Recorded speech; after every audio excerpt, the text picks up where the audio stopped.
Thank you very much. Welcome to this conversation. I am absolutely honored to have Her Excellency, Ms. Egriselda López of El Salvador, and His Excellency, Mr. Rein, Tammsaar of Estonia. Thank you. The Secretary General has shown significant appetite for a new phase of multilateral diplomacy, AI diplomacy, and specifically for the UN to play a very active role in AI governance. The Global Digital Compact, which was agreed upon in 2014 as part of the Pact of the Future, reflects the call for greater coordinated responses to AI. However, the global dialogue itself emerged from Global Digital Compact negotiations amongst member states. Why did the General Assembly feel that this instrument, the global dialogue, could meaningfully advance AI governance? Well, Rector, thank you so much for having us here. Looking forward to this discussion. And can I also thank UNU support throughout the process that we have been co-leading as co-chairs of the first Global Dialogue on AI Governance. Well, you know, this issue of AI, it doesn't happen out of the blue, right? As you rightly mentioned, it was first discussed by the GA through the Global Digital Compact, and then member states decided that it was important to have a more structured discussion on AI. And that's why also it's recognizing that AI is shaping our societies, our economies, is changing the world that we live in. And the UN cannot be left out of this conversation. Important also to recognize, Rector, that there are many discussions on AI in different settings.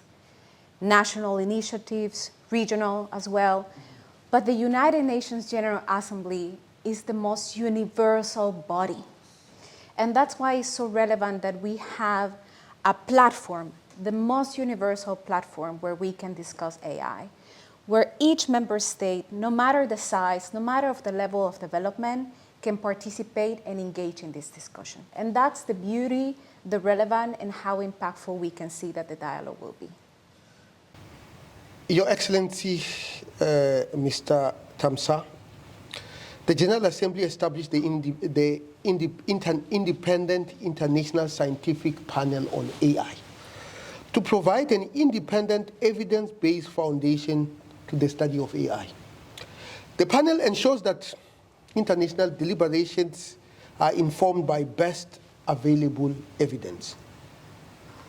We have precedents for this kind of work in the international system, such as the IPCC. What are the goals of the global dialogue?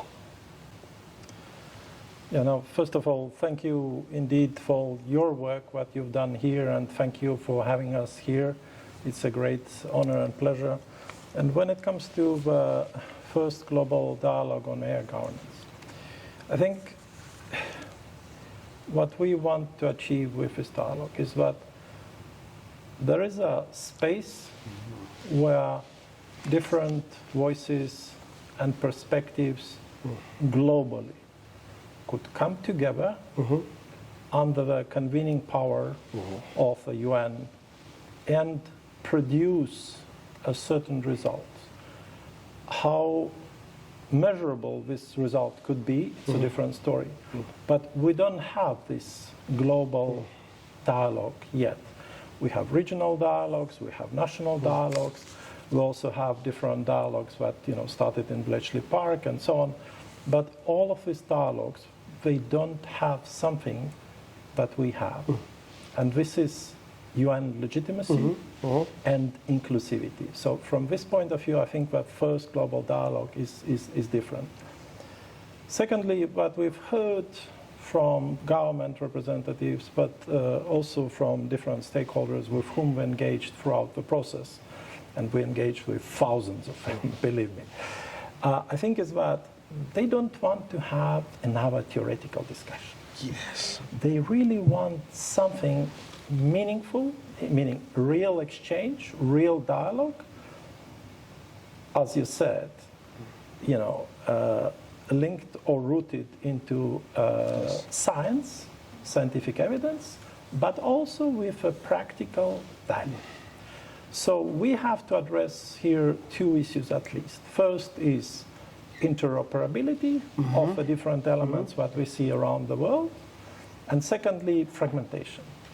And we have fragmentation not only around the world, but we also see that there is a fragmentation within the UN system, because different entities have their own playgrounds, if you wish, sandboxes, if you wish. But what we would like to do is, of course, to bring different elements together, to bring different UN entities, to bring multi-stakeholders, academia, civil society, industry, you name it, think tank community, but also governmental voices together, and to have a first global dialogue. And of course, the first dialogue should set the scene for the follow-up. And follow-up is prescribed, at least when it comes to dialogue, what is going to happen in New York in 2027. But of course, there will be indeed the process that Ambassador López mentioned, which is linked to the reset or rewinding of Global Digital Compact and so on. So we very much hope that this first dialogue would set the scene for the discussions related to global AI governance in the future. Excellency López, will the global dialogue be a place where diverse regional regulations can be compared and reconciled? Well, I guess it's important to emphasize the diversity but also universality nature of the dialogue, right? As I was mentioning you before, this is the first universal and inclusive discussion on AI. We recognize that there have been different initiatives on this. It's not a matter of competition. On the contrary, we have seen throughout the process how different regional organizations are leading AI, how they are implementing different initiatives. And what we hope is that in this dialogue, member states and different stakeholders can learn from each other. How things are maybe working in one region, what is not working, what are the lessons learned, and all that. And that's also something that we hope, building on what my co-chair was mentioning about the practical vision of the dialogue. Dialogue, it's important. Discussions are important.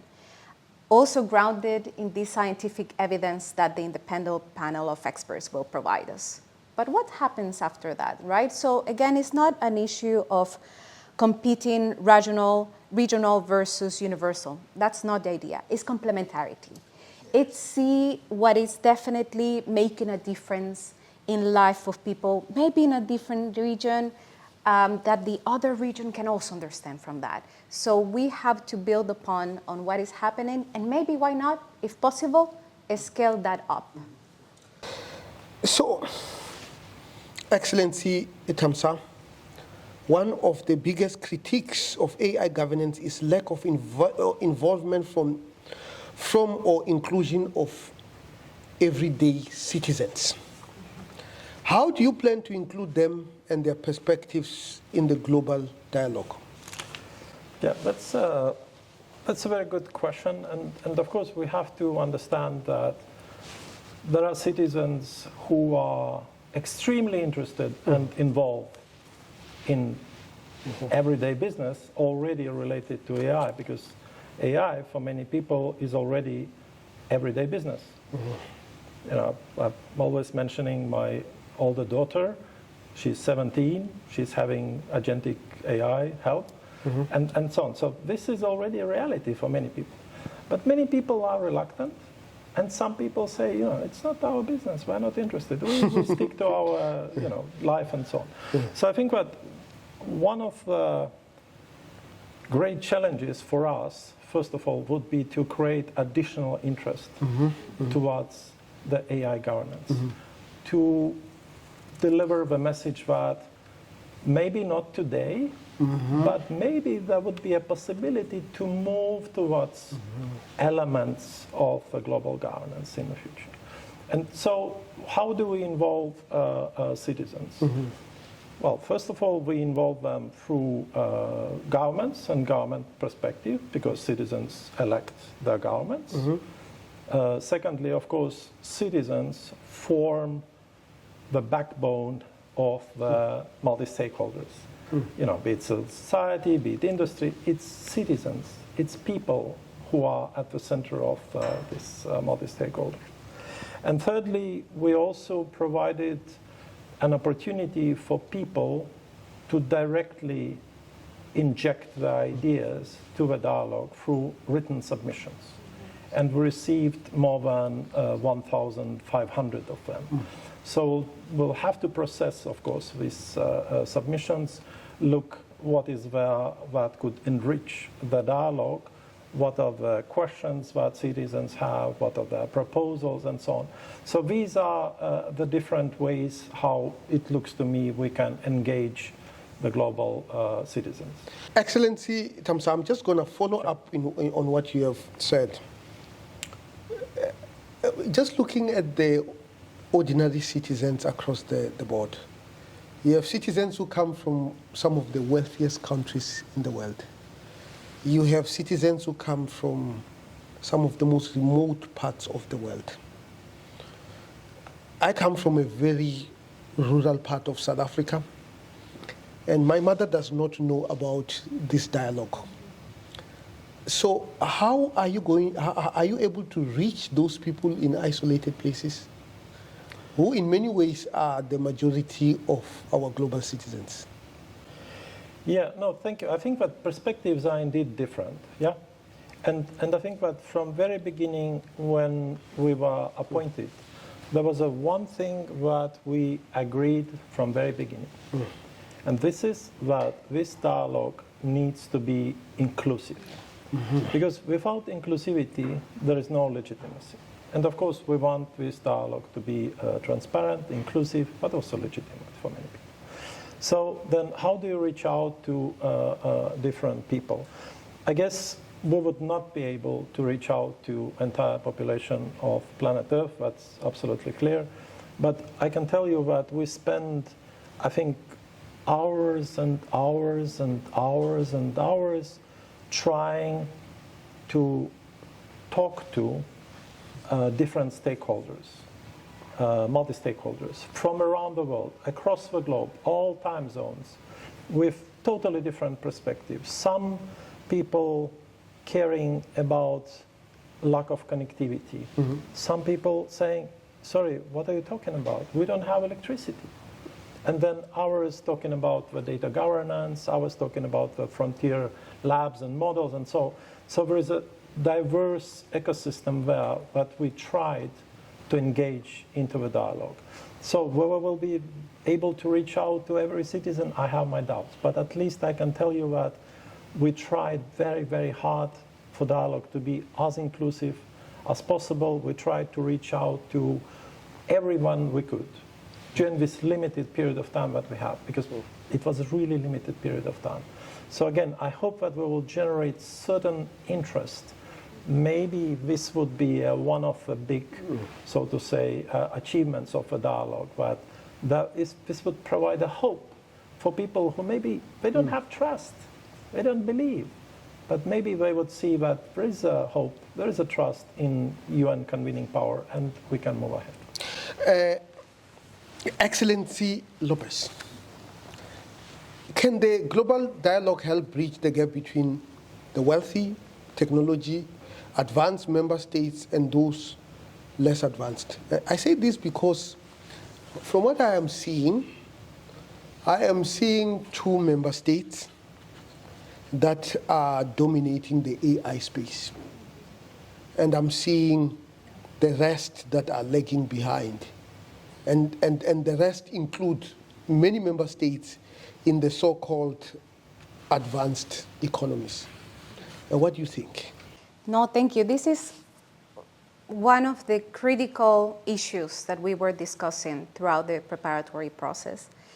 And it's very close to the hearts and minds of many member states, but also citizens and civil society at large. But why are we talking exactly about the AI divide? So it's not only about knowledge. It's not only about technology, it's also infrastructure, it's also participation. So I completely agree with you about the issue of having a more universal approach, but also how to avoid that AI can also widen the gaps. And this is definitely one of the critical priorities for many countries. We don't want this, that AI can widen the division between North and South and wealthy and developing countries. And what do we need for that? And that's why capacity building is definitely one of the key areas that we're going to see and discuss during the global dialogue. Let me be clear. Countries, they don't want to be only consumers of AI. They also want to be involved in the conversations. They also want to develop solutions according to their own realities. They also want to shape governance and apply, for instance, AI to their own national priorities. But we also need knowledge for that. And we need partnerships. And that's why it's important, going back to your question about regional and universal, right? That's why it's also important to see what is happening in other parts of the world, where we can find complementarity, where we can make coalitions if possible. You also asked my co-chair about citizens. Something that we also wanted is to build trust in the process itself and trust in the UN at large. And this is critical in these times. We also wanted to show that the UN can listen to a variety, not only of member states. At the end, this is a mandated process by the General Assembly, given like member states have a key role.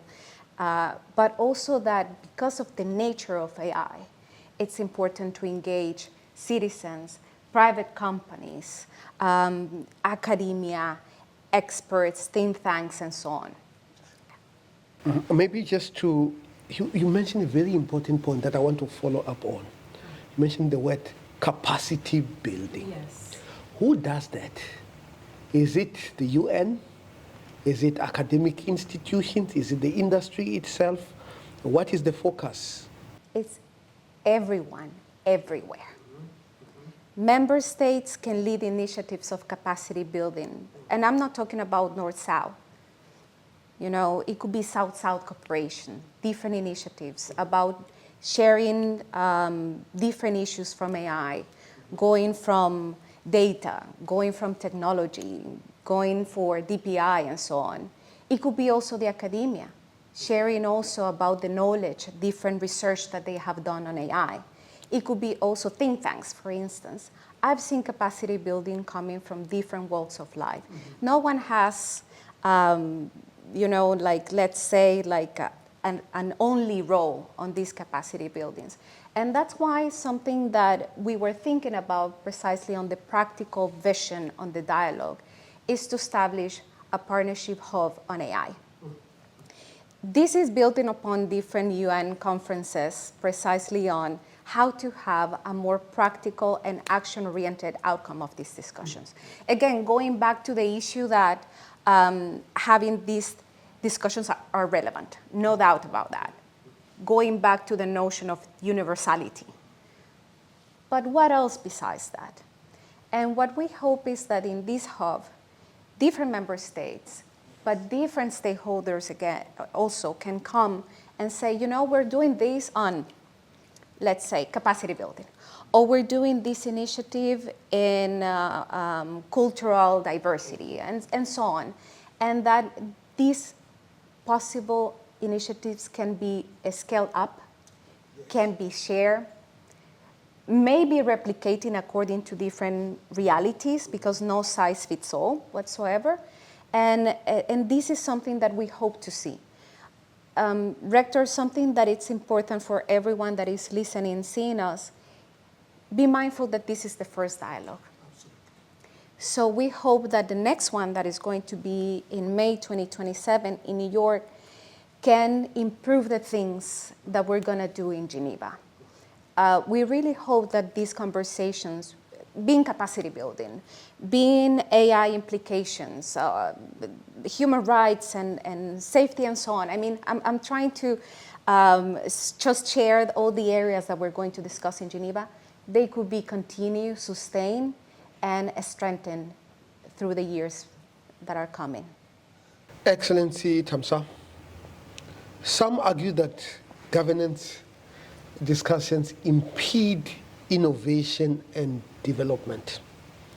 How will the global dialogue navigate these claims and the line between too much and not enough intervention? Yeah, no, thank you for this question. I think that my personal perspective is different. I think it's our way around, actually. If you have a clear rules of engagement, you can develop your product in a sustainable and clear way. Yeah, but we had this discussion, I think, in the very beginning when we listened to member states. There were different perspectives when it comes to, how state-centric or multi-stakeholder-centric the dialogue itself should be. Should we concentrate on risks or opportunities? Or is it capacity building that should be in our focus? Or is it, invisible hand of a market that would resolve all the issues autonomously? So, these divergences were there, but we try to bridge them. And we try to bridge them by proposing the agenda and clusters and thematic discussions that would bridge these different elements and bring the best out of it. Basically inviting different stakeholders to bring their best practices to the table and indeed collect them and maybe organize them in such a way that this would be a really solid foundation for next co-chairs who would take the torch and will move towards 2027.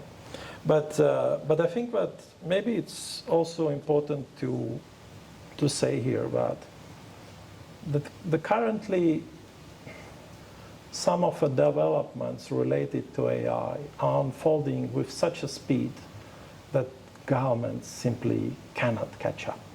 Yeah, they just cannot catch up. It's industry, it's academia who is leading this process. So we cannot shore them. We cannot impose restrictions on them at the moment. I think it's also difficult for structural reasons because, let's be frank, indeed, you mentioned 2 countries. I think that 2 countries have the most advanced capacity when it comes to development of AI. And, they engage in competition, isn't it? So it's so difficult to step out of this train that is moving with tremendous speed ahead. Secondly, within, for example, of the market of this country, how do you step out? You are engaged into market competition. You would lose clients, you would lose money, you would lose trust of your stakeholders and so on. So I think it's very difficult, but we cannot ignore them because they are leading in this area. So we have to try to engage them into this process, companies. We've sent invitations to all of the market leaders among our stakeholders. Some of them, as I understand, will be also present in Geneva. And I think that there is interest also on developer side to participate in this dialogue because, frankly, this could also affect your business on certain point. Yeah.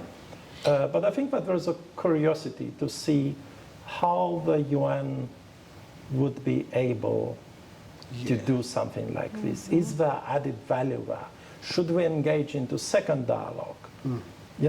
Is it waste of time or is it something meaningful? I think that these questions are there. And we would really need to assure that industry, academia, indeed, think tank community, that they're all present, that their inputs are valued, and that they also realize, they also feel this value there. So then they will engage also in the future.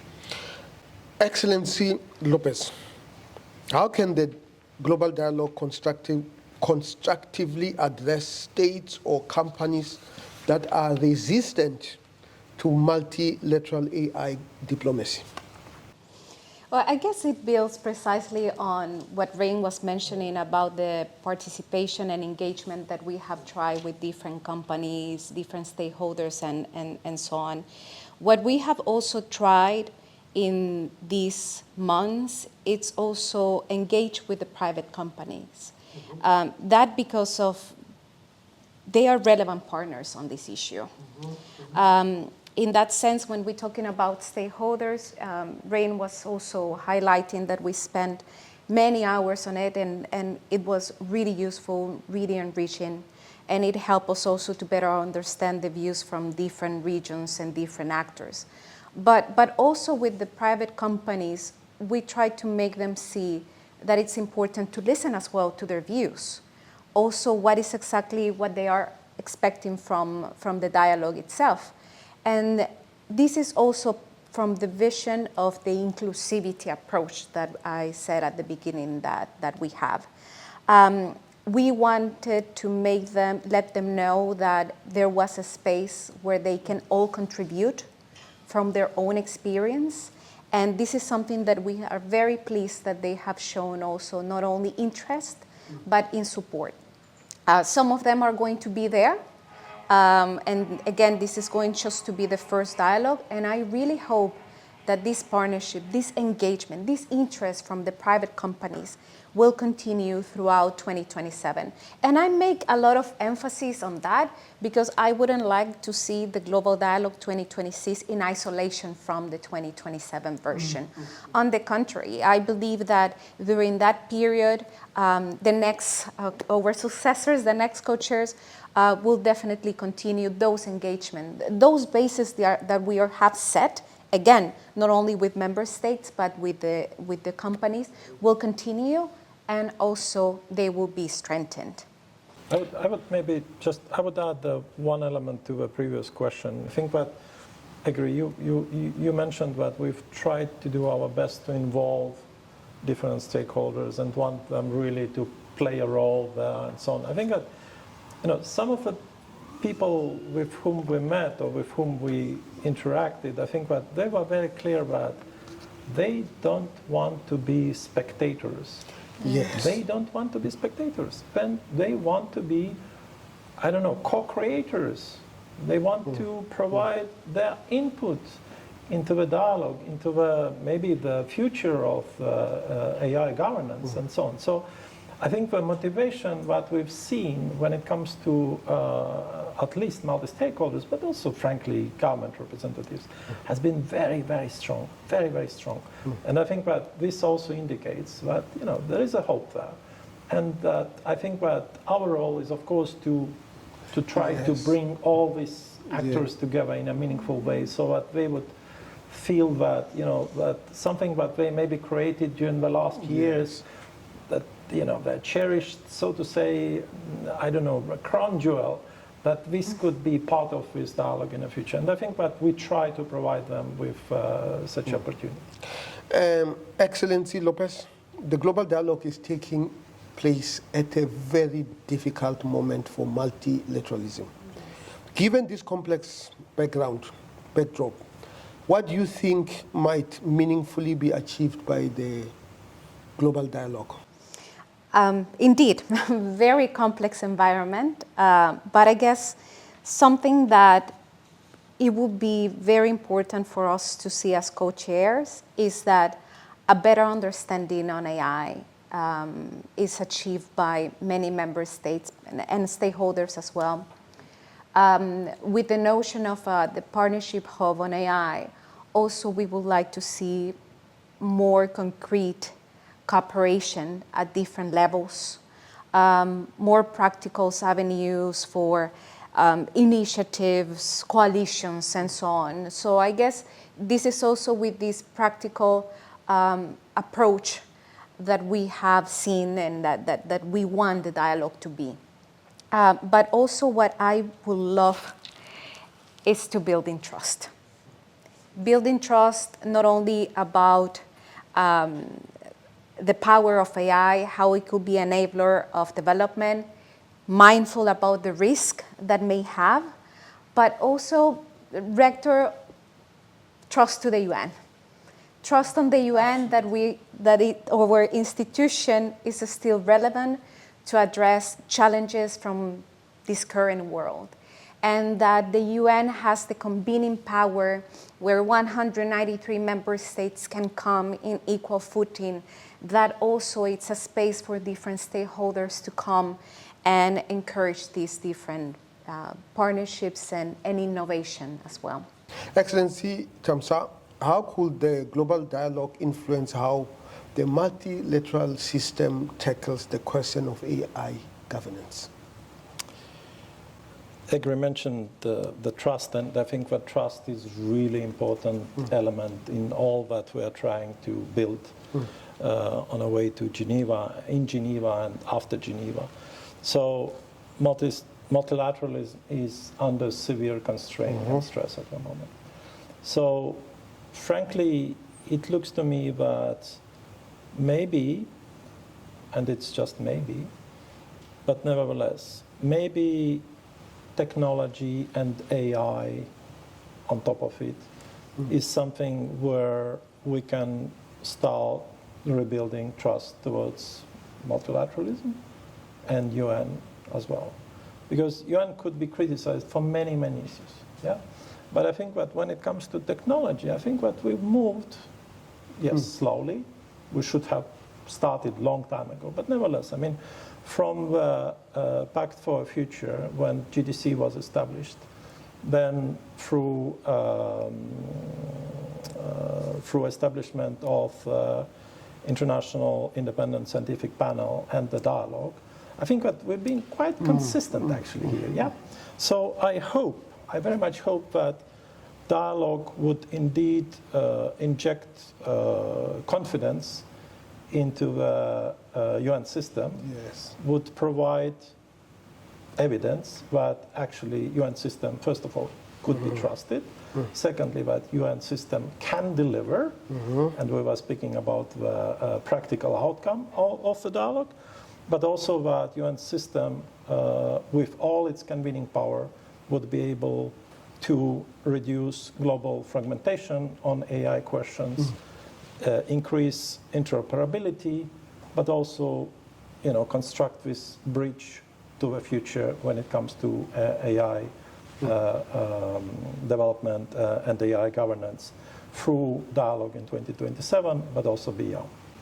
Excellency López, what do you foresee as the timeline for formulation and implementation of AI-focused governance and policy following the global dialogue? I guess it will depend on each member state, right? What we will do is we will produce a co-chair summary. This will be based not only on what we are going to discuss in Geneva, but also part of the written submission that Rein was mentioning before. This very inclusive exercise where different stakeholders have submitted their views on the dialogue and the different areas. Then what we hope is that the co-chairs will take that summary as the basis for the work in 2027. And also with the Partnership Hub on AI, also it can promote more cooperation, engagement. So I wouldn't like to influence or dictate what the next co-chairs will do. Good luck to them on this. But definitely what we want is to set these strong foundations for the work that they will do. Also, I will hope to see, as my co-chair was saying, better coordination and cooperation among the UN system. And when I'm talking about the UN system, it's not only here in New York, in Geneva, but the whole UN. We have seen also how different UN entities, funds and programs, they're already doing a fantastic work on AI from their different mandates. So we hope also that this could provide a better coordinated platform for the work. And also, I will say a better also integration or different initiatives with the member states and other stakeholders. So that to answer the question that it's already a lot of work that will be happening from 2026 to 2027. And I really hope that everyone can feel that they have a voice and a say in the global dialogue process. Excellency Tammsaar, the global dialogue has a very ambitious agenda, and I wish you all the best. What is the most significant obstacle to the work entrusted to you as co-chairs of the global dialogue? Thank you. Yeah, I think that our task has been very, very challenging from very beginning.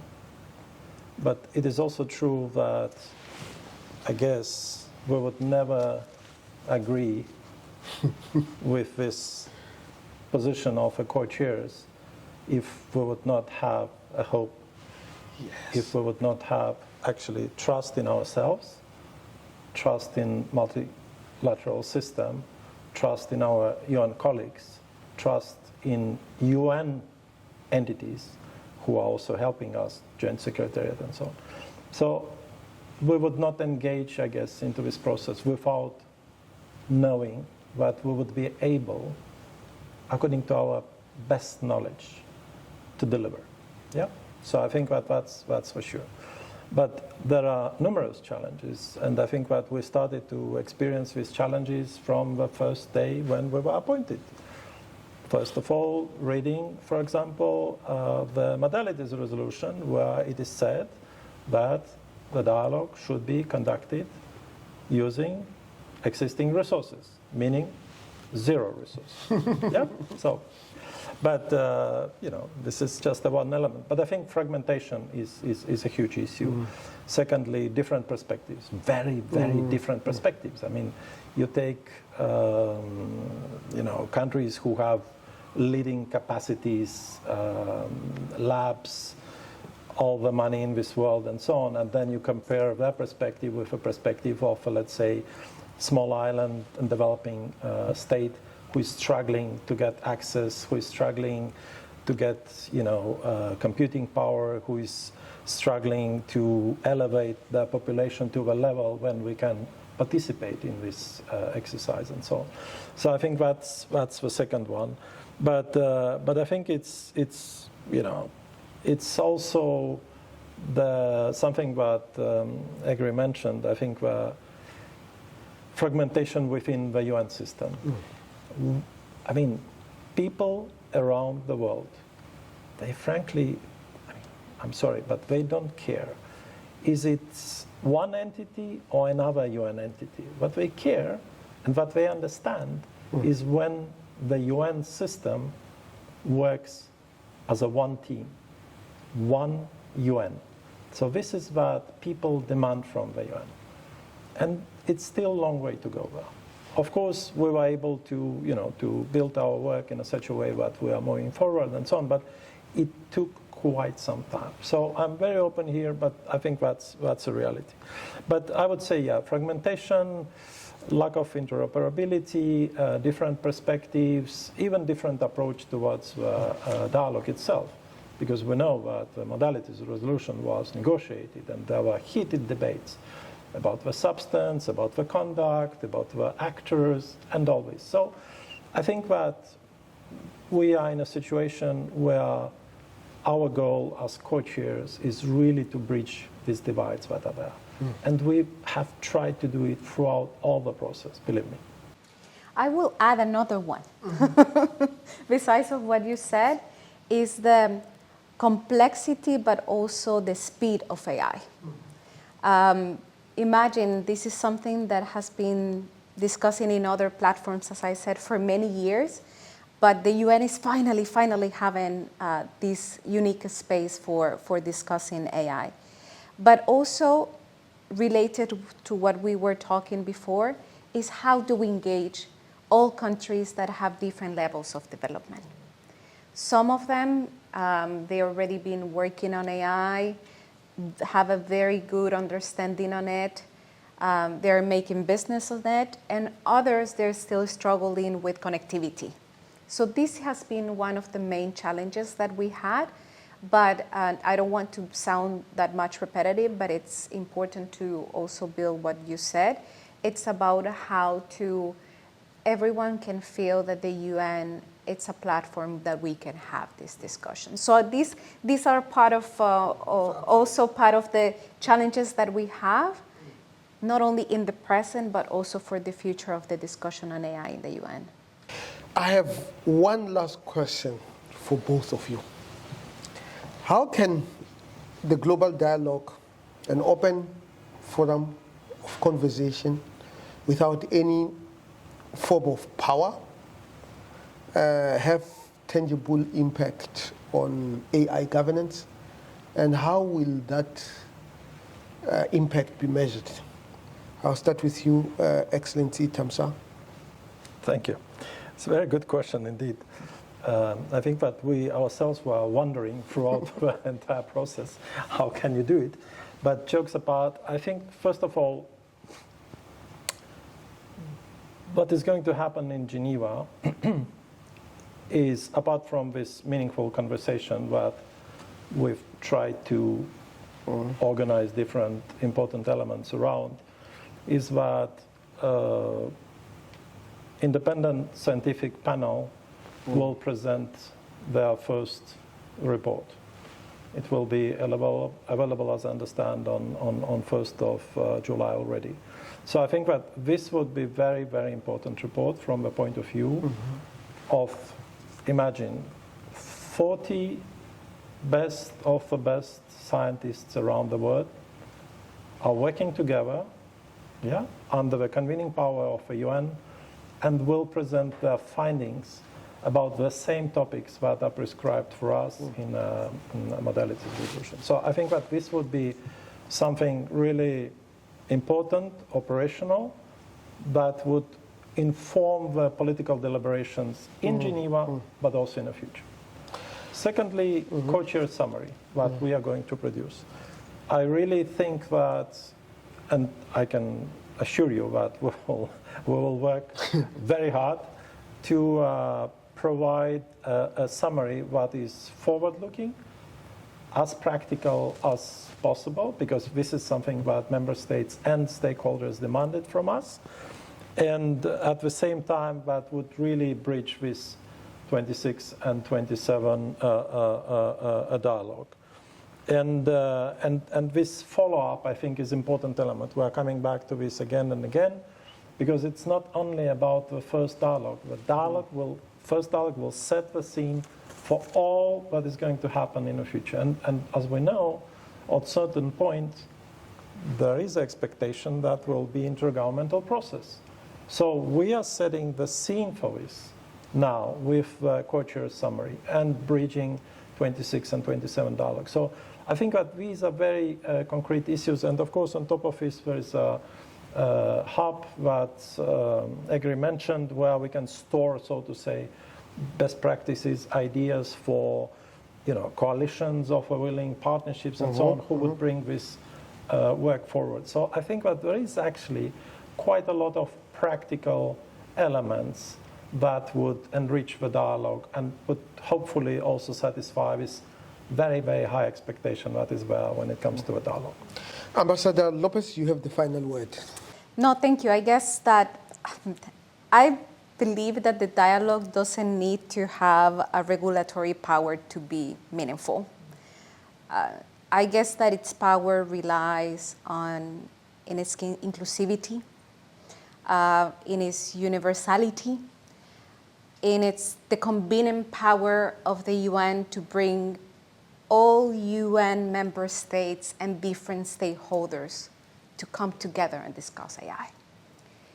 And this is just the first dialogue, it's just the beginning.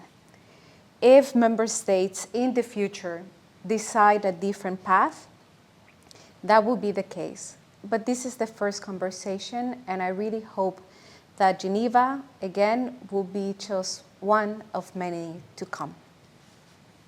Thank you very much. And I really appreciate this dialogue.